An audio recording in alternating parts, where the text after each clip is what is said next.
Ma copine a dit, faisons semblant de rompre pendant une semaine, juste pour voir ce que ça nous fait. J'ai répondu, si c'est ce que tu veux. Le troisième jour, elle a posté une photo, collée à un autre mec. Je ne lui ai pas envoyé de message. J'ai juste changé les serrures et jeté ses affaires dehors. Elle est arrivée en pleurant, c'était juste un test. J'ai dit, parfait, je l'ai réussi. Avez-vous déjà eu un de ces moments où vous réalisez que toute votre relation était bâtie sur des sables mouvants? C'est là que je me suis retrouvé le mois dernier. Je me suis dit que j'allais partager la façon dont j'ai géré la situation, car cela pourrait aider quelqu'un d'autre à repérer les signaux d'alarme que j'ai manqués pendant 2 ans. Tout a commencé un mardi soir ordinaire. J'ai 32 ans, et je vivais avec ma petite amie, Alison, 29 ans, depuis environ 8 mois. Nous étions ensemble depuis près de 2 ans au total. Les choses allaient plutôt bien, ou du moins c'est ce que je pensais. Je préparais le dîner quand Alison est rentrée de son travail dans une agence de marketing. Elle avait l'air bizarre, silencieuse, distraite. Quand je lui ai demandé ce qui n'allait pas, elle s'est assise au comptoir de la cuisine et a lâché sa bombe, je pense qu'on devrait faire semblant de rompre pendant une semaine. J'ai arrêté de couper les légumes et je l'ai regardée. Quoi? Pas pour de vrai, a-t-elle rapidement précisé.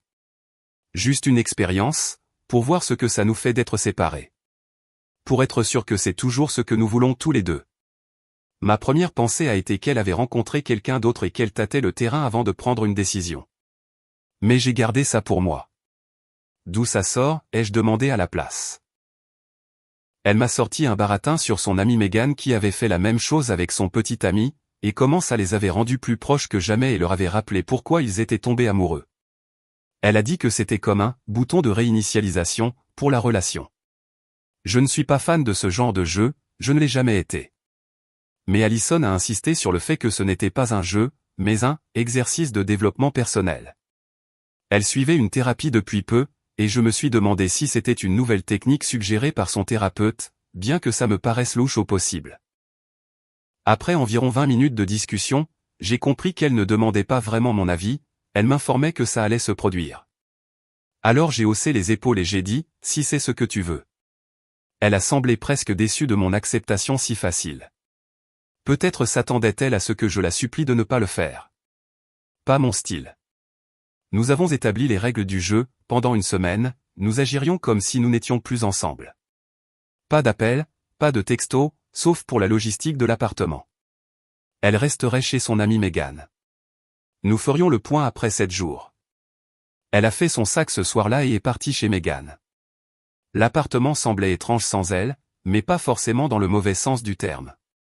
Plus calme, plus ordonné. J'ai mieux dormi que je ne l'avais fait depuis des mois. Le lendemain, rien de spécial. Je suis allé travailler, je suis ingénieur en architecture. Je suis allé à la salle de sport, j'ai bu une bière avec un collègue. Pas de nouvelles d'Alison, ce qui respectait les règles.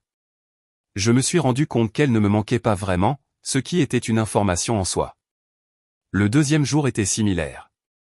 J'ai rattrapé des projets que j'avais mis de côté, j'ai appelé mon frère, j'ai regardé un film qu'Alison aurait détesté. Toujours aucun contact de sa part, ce qui m'allait. Puis est arrivé le troisième jour. J'utilise rarement Instagram, mais j'ai un compte. Je faisais défiler mon fil en déjeunant quand je l'ai vu. Une publication d'Alison. Elle était blottie sur un canapé avec un type que je n'avais jamais vu. Son bras était autour d'elle, sa tête sur son épaule. La légende, parfois, la vie vous surprend avec exactement ce dont vous avez besoin. J'ai fixé la photo pendant une bonne minute. Ce n'était pas chez Megan. L'appartement en arrière-plan ne m'était pas familier. L'horodatage indiquait que la photo avait été postée ce matin-là. Adieu le bouton de réinitialisation de la relation. C'était plutôt le bouton de test du remplaçant. J'ai fini mon déjeuner, mis l'assiette dans l'évier et passé 3 appels. Le premier, à mon propriétaire. J'ai expliqué la situation et demandé quelles étaient mes options concernant l'appartement, puisque nos 2 noms figuraient sur le bail. Ted, le propriétaire, a expliqué que je ne pouvais pas légalement la mettre à la porte. Cependant, il a mentionné que si elle avait réellement déménagé de façon permanente, et non temporaire, nous pourrions discuter d'une modification du bail. Pour l'instant, je devais gérer ça différemment. Le deuxième, à mon ami avocat, Chris. Je voulais vérifier ma position légale. Il a été direct, tu ne peux pas changer les serrures ni enlever ses affaires, c'est une expulsion illégale, même si tu es en colère. Mais tu n'es pas obligé de continuer à vivre avec elle non plus. Garde une trace de tout au cas où ça deviendrait compliqué. Le troisième, a un ami avec une chambre d'amis. Je lui ai demandé si je pouvais squatter chez lui quelques jours le temps de trouver une solution. Ryan a accepté immédiatement. J'ai fait un sac avec quelques-unes de mes affaires essentielles, puis je suis allé à notre placard de rangement commun et j'ai sorti les valises d'Allison. J'ai soigneusement emballé assez de ses vêtements et de ses affaires de tous les jours pour tenir quelques semaines. Je les ai laissés près de la porte et je lui ai envoyé un texto, le seul de toute la semaine, j'ai vu ton Instagram. J'ai préparé quelques-unes de tes affaires près de la porte. Je vais loger ailleurs pendant un moment. S'il te plaît, viens chercher tes affaires. C'est fini entre nous. Puis j'ai mis son numéro en silencieux et je suis parti chez Ryan. Je n'ai pas eu de nouvelles cette nuit-là. Le lendemain matin, Ryan et moi avons pris le petit déjeuner avant le travail, et il m'a aidé à chercher des locations à court terme. Je n'allais pas continuer à vivre avec quelqu'un qui pouvait faire un coup pareil, mais je n'allais pas non plus faire quoi que ce soit d'illégal. Vers midi, j'ai reçu un texto d'Allison, c'est quoi ce bordel? On fait une pause, on n'a pas rompu. Où es-tu? Je n'ai pas répondu. Je l'ai laissé mariner dans l'incertitude qu'elle avait elle-même créée. Après le travail, Ryan est venu avec moi pour vérifier l'appartement. Allison n'était pas là, mais les valises que j'avais préparées avaient disparu. J'ai pris quelques autres de mes affaires et je suis reparti. Le lendemain, j'ai de nouveau parlé à Ted de mes options. Il a dit que légalement, la meilleure approche serait que l'un de nous demande officiellement à être retiré du bail actuel et en signe un nouveau. La personne qui reste devrait être en mesure de payer le loyer seul avec ses revenus. Étant donné mon emploi stable et mon historique de paiement parfait, il était d'accord pour que je reprenne le bail seul si c'est ce que nous décidions. Allison a finalement appelé ce soir-là, et j'ai répondu. Il était temps de mettre fin au jeu. Tu as dit qu'on avait rompu pour une semaine, ai-je répondu calmement. J'ai dit faire semblant. Ce n'était pas réel. C'était juste un test. Un test que tu as raté en postant une photo de toi collée à un autre mec après seulement 3 jours. Ça, ce n'était. Jordan est juste un ami du travail, balbutia-t-elle. Je m'en fiche qu'il soit le pape. C'est fini entre nous. Elle s'est mise à pleurer plus fort. C'était juste un test pour voir si tu tenais assez à moi pour te battre pour nous. Et voilà. La vraie raison de toute cette farce. Pas une réinitialisation de la relation, mais une tactique de manipulation pour me faire prouver ma dévotion. Toutes les pièces du puzzle se sont assemblées, les jeux d'esprit étranges de ces derniers mois, les disputes fabriquées de toutes pièces, le besoin constant d'être rassuré. Eh bien, bonne nouvelle, ai-je dit. C'était un test et je l'ai réussi. Je me respecte assez pour ne pas être avec quelqu'un qui joue à ce genre de jeu. Tu ne peux pas juste rompre avec moi pour ça, dit-elle en changeant de tactique. Nous avons un bail ensemble. Tu ne peux pas me forcer à partir. Tu as raison pour le bail, ai-je reconnu. J'ai déjà parlé à Ted. L'un de nous peut reprendre le bail actuel si nous sommes tous les deux d'accord et que la personne qui reste est solvable. Ou nous pouvons tous les deux déménager. C'est ton choix. Mais dans tous les cas, notre relation est terminée. Allison a semblé stupéfaite que j'ai déjà réfléchi à tout ça. C'est tout? 2 ans ensemble et tu mets fin à tout à cause d'une erreur? Ce n'était pas une erreur. C'était un choix délibéré pour me manipuler, et quand ça n'a pas marché, pour me blesser. Alors oui, c'est fini. Finalement, nous avons convenu que je reprendrai le bail. Allison déménagerait officiellement, et je serai le seul locataire.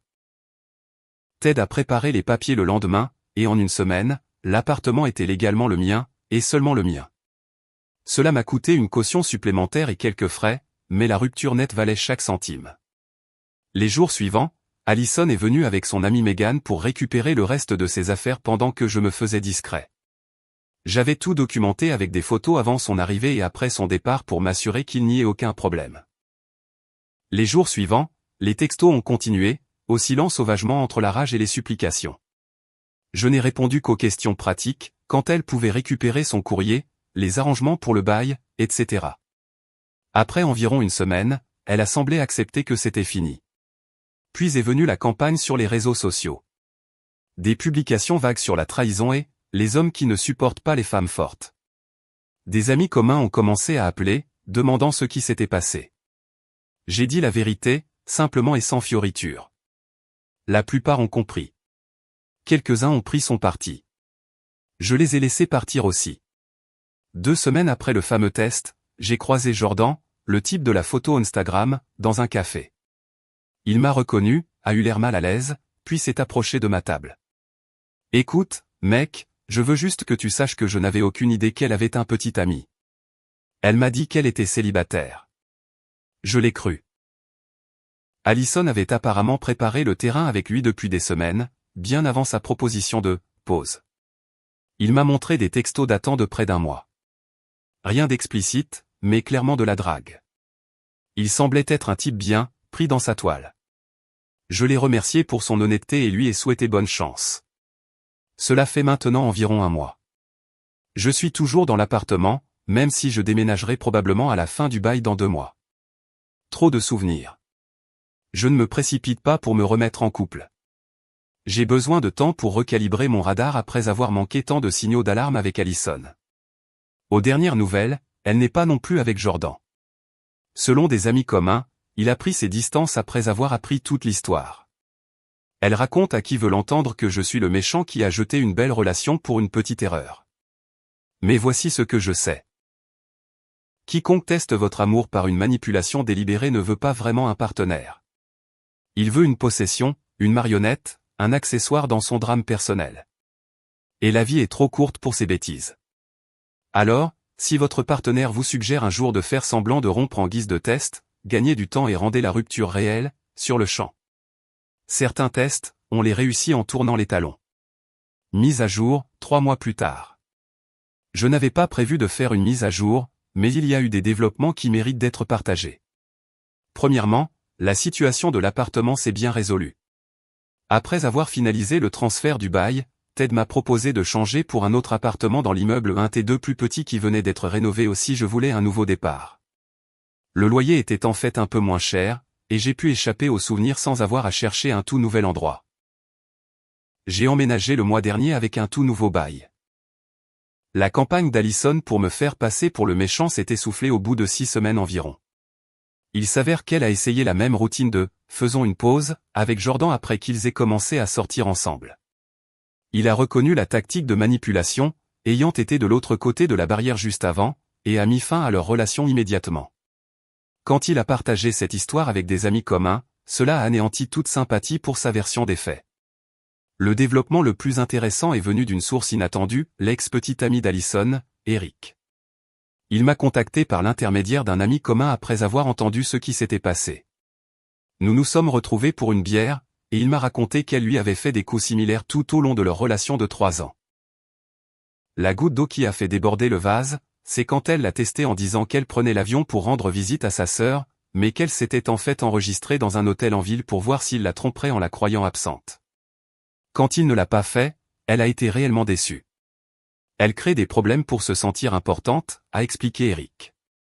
Si les choses sont stables, elle s'ennuie et a besoin de fabriquer du drame. Cette conversation a été étrangement cathartique.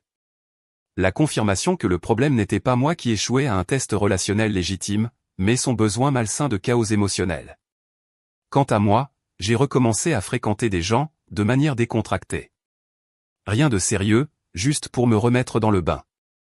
Toute cette expérience m'a doté d'un meilleur instinct pour repérer les signaux d'alarme, donc c'est le bon côté des choses.